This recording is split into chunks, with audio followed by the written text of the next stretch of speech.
Friends, Champaran अपना channel में आप सबका स्वागत है। आज नाइन्थ क्लास वो पहला चैप्टर जो है विज्ञान और मापन, साइंस एंड मेजरमेंट। तो इस चैप्टर का कुछ इम्पोर्टेंट सेक्शन लिए हुए हैं। अ, अच्छे अच्छे जो मेन मेन पॉइंट है उसको लेकर चलेंगे, ठीक है। और ये क्वेश्चन आंसर जैसा रहेगा, बहुत ही इम्पोर्टेंट रहेगा। यह आने वाले कॉम्पिटेटिव एग्जाम के लिए भी बेहतर सिद्ध होगा, तो इसका अध्ययन करेंगे हम। अ, विज्ञान और मापन, हिंदी मीडियम रहेगा इसका। विज्ञान साइंस, सावधानी पूर्वक और क्रमबद्ध तरीके से किए गए प्रयोग और परीक्षण द्वारा प्राप्त ज्ञान को ही विज्ञान कहते हैं। सबसे पहले क्या है विज्ञान? विज्ञान किसे कहेंगे? तो इसका डिफिनीशन हुआ सावधानी पूर्वक और क्रमबद्ध तरीके से किए गए प्रयोग और परीक्षण द्वारा प्राप्त ज्ञान को विज्ञान कहते हैं। तो इंट्रोडक्शन हो गया विज्ञान का, किसे विज्ञान कहेंगे। अब विज्ञान के शाखा के बारे में देखेंगे। विज्ञान की दो शाखाएं होती है, ठीक है। एक भौतिक विज्ञान, एक जीव विज्ञान, लाइफ साइंस। फिजिकल साइंस और लाइफ साइंस, ठीक है। जीव विज्ञान, भौतिक विज्ञान। और भौतिक विज्ञान को दो भागों में बांट दिया गया है, एक भौतिकी और रसायन शास्त्र, फिजिक्स एंड केमिस्ट्री।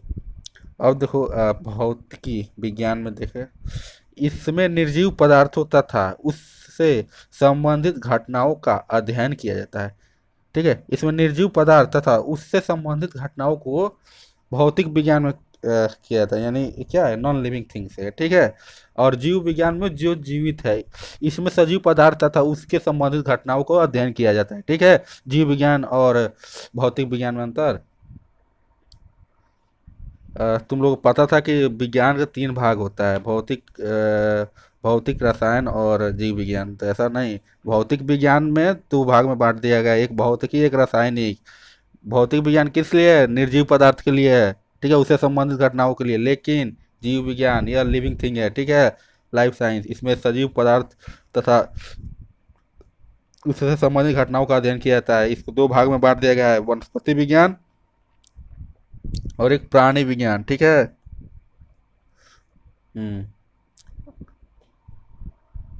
एक बोटनी और एक जूलॉजी, ठीक है। अब देखो मेजरमेंट, हमारा अगला चैप्टर आता है मतलब इसी का अगला स्टेप आता है मेजरमेंट, यानी मापन। मापन क्या है? हम्म? मापन किसी भी चीज़ को मापने के लिए जिस इकाई का प्रयोग किया जाता है, या किसी इकाई द्वारा किसी चीज़ की उसकी वास्तविक स्थिति पता की जाती है, उसे हम मापन कहेंगे, ठीक है। यहाँ पे किताबी भाषा में देखें, विज्ञान मापन पर आधारित होता है, ठीक है। जो साइंस है वह मापन पर आधारित होता है, ठीक है। किसी भी राशि की माप के लिए कुछ मानक मापों की आवश्यकता होती है, जिसे राशि का मात्रक यूनिट कहते हैं, ठीक है। अब देखो मात्रक, मात्रक किसे कहते हैं? जिससे राशि को व्यक्त किया जाए उसे मात्रक कहते हैं, ठीक है। अब बताओ मात्रक क्या है? मात्रक क्या है? जिससे राशि को व्यक्त किया जाए, ठीक है। राशि मतलब कुछ यूनिट, मात्रक जो होता है ना उसको राशि, जैसे कि अ, एक भौतिक राशि होती है, ठीक है। जैसे कि किसी का एसआई यूनिट कितना होता है? जूल होता है, जूल होता है। बल का मात्रक क्या होता है? एसआई यूनिट न्यूटन होता है, ठीक है, न्यूटन। हम्म तो इस तरह के सब होते हैं। तो संख्यांक जो राशि में मात्रक की संख्या कहलाती है, संख्यांक। अब देखो मात्रक जिसे राशि में को व्यक्त किया जाए, मात्रक क्या है? जिसे राशि को व्यक्त किया जाए। और संख्यांक जो राशि में मात्रक की संख्या कहलाती है, ठीक है। अब देखो यहाँ पे मात्रक है और एक संख्यांक है, ठीक है। मात्रक जिसे राशि को व्यक्त किया जाए, मतलब जो राशि है उसको हम व्यक्त कर रहे हैं। यहाँ पे जो राशि में मात्रक की संख्या कहलाती है। अब जो राशि में जितना मात्रक आया है ना, वह क्या कहलाएगी? संख्या कहलाएगी, इसे संख्यांक कहेंगे, ठीक है। अब यहाँ पे फिजिकल क्वांटिटी यानी भौतिक राशि के बारे में, राशियाँ के बारे में पढ़ना है। और ई वाला जो चैप्टर है ना, 12th और 11th में बहुत विस्तृत इसको दिया गया है, ठीक है। उसमें बहुत विस्तृत से पढ़ेंगे फिजिकल क्वांटिटी, ठीक है। हम्म, तो इसमें देखो भौतिक के नियमों को जिन पदों में व्यक्त किया जाता है उन्हें भौतिक राशियाँ कहते हैं, ठीक है। जैसे लंबाई, द्रव्यमान, समय, बल, ठीक है। अब देखो भौतिक राशि कितने प्रकार, दो प्रकार की होती है, ठीक है। आधारी राशि और मात्रक, डेरिवेटिव क्वांटिटी। बेसिक क्वांटिटी, एक डेरिवेटिव क्वांटिटी, ठीक है। आधारी राशि और मात्रक राशि, ठीक है। आधारी राशि क्या है, वे राशि जो स्वतंत्र मानी जाती है वह आधारी राशि कहलाएगी। जैसे कि द्रव्यमान, लंबाई, ये सब क्या है, स्वतंत्र है, ठीक है। वे राशि जो स्वतंत्र मानी जाती है उसको क्या कहेंगे, आधारी राशि कहेंगे, ठीक है। आगे चलो, व्युत्पन्न राशि, वे राशि जिसे आधारी राशियों के पदों में व्यक्त किया जाए उसे अ, व्युत्पन्न राशि कहते हैं। जैसे क्षेत्रफल और आयतन, देखो इसमें अंतर क्या है, ये क्या है, लंबाई है, इसमें देखो, इसमें क्या है, लंबाई है और द्रव्यमान है, ठीक है। यहाँ पे क्षेत्रफल है और आयतन है, ठीक है। तो किसी चीज का क्षेत्रफल निकालते हैं तो क्या होता है, उसको किस रूप में व्यक्त करते हैं, जैसे कि मीटर स्क्वायर, आयतन को मीटर क्यूब, ठीक है। द्रव्यमान और लंबाई, लंबाई का क्या होता है, लंबाई क्या यम होता है, लंबाई का मात्रा क्या होता है, यम, और क्षेत्रफल का यम स्क्वायर। मतलब इसमें अंतर दिख रहा है क्या, या सिंगल फॉर्म में, इसके पावर के फॉर्म में ये वाला आ रहा है, ठीक है।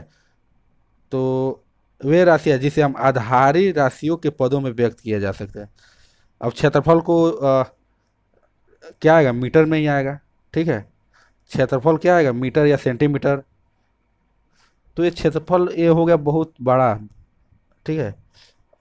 जिसमें लंबाई और चौड़ाई दोनों रहेगा, ठीक है। द्रव्यमान, जैसे कि बेसिक आधारी राशियाँ जो थी उसमें द्रव्यमान था, लंबाई दिया है तो चौड़ाई भी होगा, इस तरह है। जैसे कि आयत का क्षेत्रफल निकालते हैं तो लंबाई और चौड़ाई दोनों आता है कि नहीं आता है। आयत का क्षेत्रफल में क्या आता है, लंबाई इंटू चौड़ाई, मतलब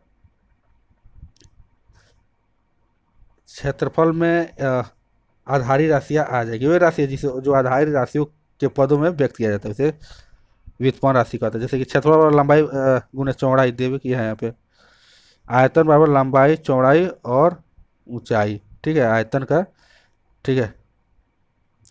लंबाई, चौड़ाई, ऊंचाई ये आधारी राशियाँ हो गई, ठीक है। और इसका विस्तृत रूप क्षेत्रफल और आयतन क्या हुआ, व्युत्पन्न। तो इस तरह से, मतलब इससे उत्पन्न होने वाला व्युत्पन्न, मतलब व्युत्पन्न मतलब एक बड़ा संगठन हो गया, और उससे जो जो बटेगा वो क्या, आधारी होगा, इसका आधार होगा, ठीक है। जैसे क्षेत्रफल और लंबाई उनकी चौड़ाई, तो क्षेत्रफल क्या हुआ, व्युत्पन्न हो गया, और आधारी लंबाई गुने चौड़ाई, ठीक है। अंतर समझ में आ गया। लंबाई, यहाँ लंबाई और चौड़ाई आधारी राशियाँ है, ठीक है ना। नोट, आधारी राशि के मात्रक आधारी मात्रक या व्युत्पन्न राशि के मात्रक व्युत्पन्न मात्रक कहलाते हैं, ठीक है। आधारी राशि के मात्रक आधारी मात्रक तथा व्युत्पन्न राशियों के मात्रक व्युत्पन्न मात्रक, ठीक है। आगे चलो, आधारी मात्रक, बेसिक यूनिट क्या है, वह मात्रक जिसे किसी अन्य मात्रक की पर निर्भर नहीं रहना पड़ता, उसे आधारी।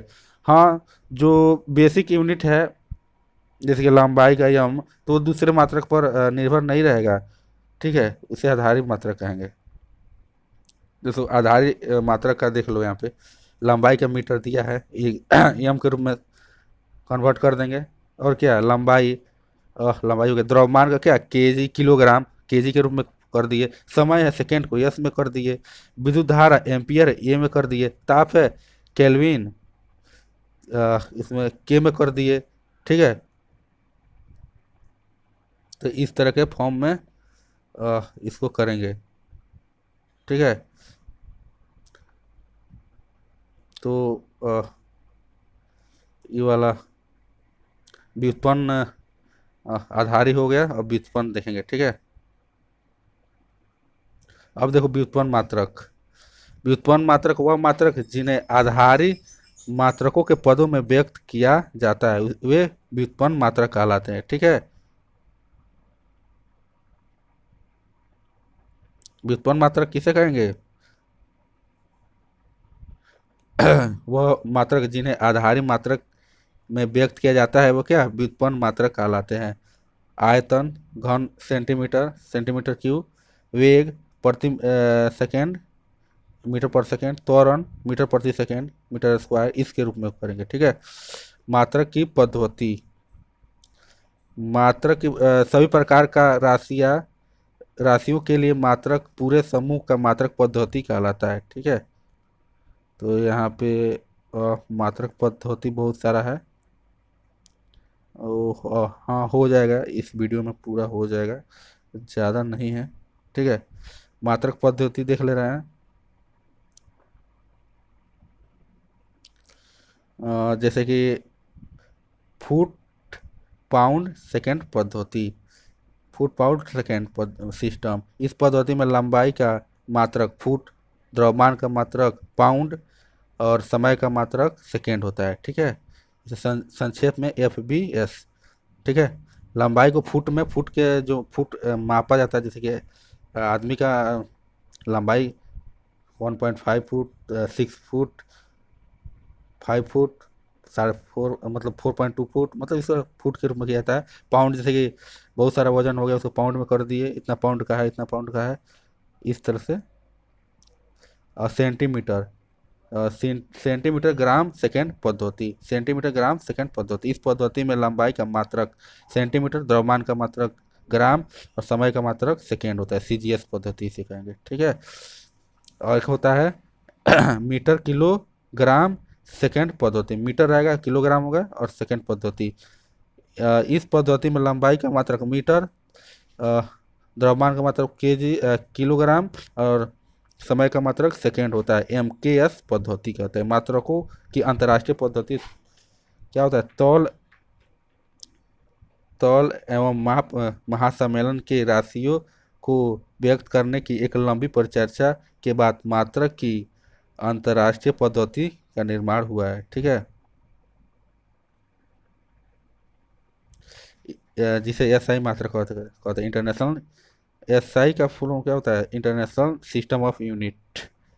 ठीक है, मात्रक SI का कई छोटी और बड़ी राशियों को व्यक्त करने के लिए कुछ मात्रक SI उपसर्ग में दिए गए हैं जिनकी सहायता से हम राशि को व्यक्त कर सकते हैं। 10 के पावर 3 है उसका मिली को M, 10 के पावर 6 है माइक्रो M, म्यू, 10 के पावर 9 है न्यू, नैनो को न्यू, इस तरह से इसको किया गया है। ठीक है, तो आज का वीडियो यहीं पर समाप्त करते हैं। Thank you for watching this video. और इसको अच्छे से पढ़ना है और ध्यान में रखना है। ठीक है, इसको PDF भी शेयर कर दूंगा। Thank you for watching this video.